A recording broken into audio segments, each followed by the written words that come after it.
নারায়ণগঞ্জ ১ আসনের kettle marker স্বতন্ত্র প্রার্থী মোহাম্মদ শাহজাহান ভূঁইয়ার হাত থেকে রক্ষা পাননি পরিবারের সদস্যরাও। আপন ভাইয়ের ভবন দখল করেছেন, পৈতৃক সম্পত্তিতে ঠকিয়েছেন নিজ বোনদের।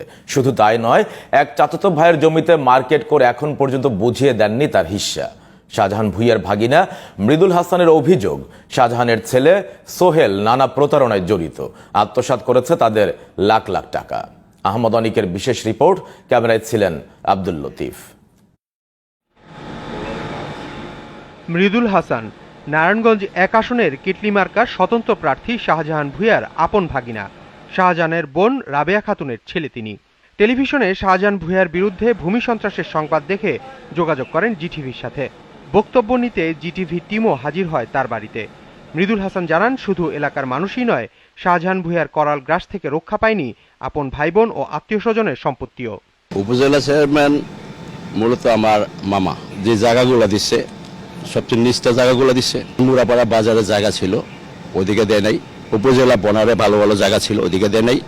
যেখানে নাসিঙ্গল কামারপাড়া সবচেয়ে কম দামি, ওইখানে দিচ্ছে। সাক্ষাৎকার শুরুর কয়েক মিনিট পরই একটি লোক মোবাইল হাতে হাজির। আগন্তুক লোকটি মৃদুলকে কার সাথে যেন কথা বলিয়ে দিতে চায়, কিন্তু তাতে নারাজ আর বিরক্ত মৃদুল।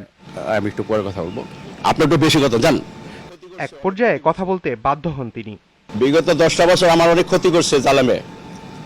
অটপোলা সুদ্ধা, অটপোলা যে আমার টাকা নিয়ে মাইরা দিছে, এগুলো এইসব বিষয়ে যে আপনাদের কাছে বিচার দিছি, আপনি নিয়েও গেছেন, তো কেন এই জালেমের পক্ষে গেছেন এটা বলেন। পরে জানা যায়, টেলিভিশনে সাক্ষাৎকারের বিষয়টি কোনো মাধ্যমে পৌঁছে গেছে শাহজাহান ভূঁইয়ার কানে। তাই কথা না বলতে মৃদুলের ভাইকে দিয়ে দেয়া হয় প্রলোভন। আপনারা রাত্রে কথা কইবেন, আমার সম্পত্তি বিক্রি করে 10টা বছর খাইছি, আপনারা রাত্রে বিক্রি করে খাবেন। কে ফোন দিয়েছিল? আমার ভাই, মেজো ভাই, যাতে এইসব বিষয়ে কথা না বলার জন্য আর কি। হুমকি ধামকি আর বাধা উপেক্ষা করেই ভাগিনা উন্মোচন করেন আপন মামা নারায়ণগঞ্জ ১ আসনের কেটলি মার্কার স্বতন্ত্র প্রার্থী শাহজাহানের কুকীর্তির আমলনামা।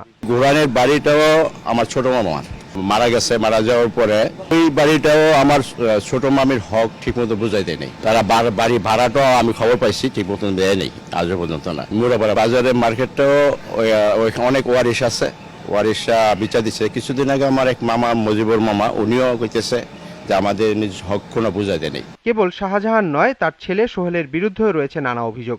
আর যথারীতি ছেলের কুকর্মের সমর্থক বাবা শাহজাহান ভূঁইয়া। ওনার ছেলে সোহেল সাথে আমার 4-5টা জায়গার মধ্যে টাকা দেওয়া, কিন্তু একটা জায়গার মধ্যেও মানে আমার নাম রাখে নাই। বিচার নিয়ে ওনার কাছে গেছিলাম, কিন্তু না নিয়ে যাওয়ার পরে উনি মাথা দিয়ে নিচ করছে, কিছু বলে না। মৃদুলের অভিযোগের সত্যতা যাচাইয়ে তার দেয়া ঠিকানা অনুযায়ী রূপগঞ্জ উপজেলার পাশে ভূঁইয়া পরিবারের পৈতৃক সম্পত্তিতে গিয়ে একই জবানবন্দি মিলে শাহজাহানের লোকের কাছ থেকেই। পানি যে সাদা পানি দেখা যায় না, যতটুকু আবর্জনা ছাড়া, এটা পুরোটাই শাহজাহান চেয়ারম্যান। এই সাইডেও শাহজাহান চেয়ারম্যান। তো এটা তো পৈতৃক সম্পত্তি বাপ দাদার। কাদের? শাহজাহান চেয়ারম্যানের। অভিযোগ আছে শাহজাহান ভূঁইয়া নাকি অংশীদার দেয় না, এখানে শুনলাম। এটা পারিবারিক তার ফ্যামিলিগত হইতে পারে। নারায়ণগঞ্জ ১ আসনের কেটলি মার্কার স্বতন্ত্র প্রার্থী শাহজাহান ভূঁইয়ার অত্যাচারে কেবল পরিবারের সদস্যরাই নন, ক্ষুব্ধ এলাকাবাসীও। কিভাবে আপন বোন আর চাচাতো ভাইকে ঠকিয়েছেন শাহজাহান, তা জানান নাসিঙ্গলের এই প্রবীণ বাসিন্দা। একটা স্বাস্থ্য ভাই আছে, হ্যাঁ, এই মার্কেটটার জায়গা আছে, মার্কেটে জায়গা আছে, হ্যাঁ দেয় নেই। হ্যাঁ কইছে একতলা দিয়ে দিব, আমার মাঝে তলা দিয়ে উপরের তলা দেও, এক সাইড দিব, দেয় নাই। যায়নি। বনগো কেমন করছে? বনগো কি জায়গা জমি সব বুঝাই দিছে শাহজাহান ভূঁইয়া? যায় নাই ওখানে উপজেলা। হ্যাঁ, জানা দামি জায়গা হ্যান্ডা দেয় নাই, দিয়েছে কম দামি জায়গা। শুধু তাই নয়, আসন্ন সংসদ নির্বাচনে কিভাবে ক্ষমতার অপব্যবহার করছেন কেটলি মার্কার স্বতন্ত্র প্রার্থী মোহাম্মদ শাহজাহান ভূঁইয়া, তাও অকপটে জানান এই পৌর। বসুন্ধরার মালিক তো টাকাওয়ালা, ওই টাকা দিব, দিচ্ছে বা দিব, আবার হ্যাঁ পয়সা আবার পুনঃ।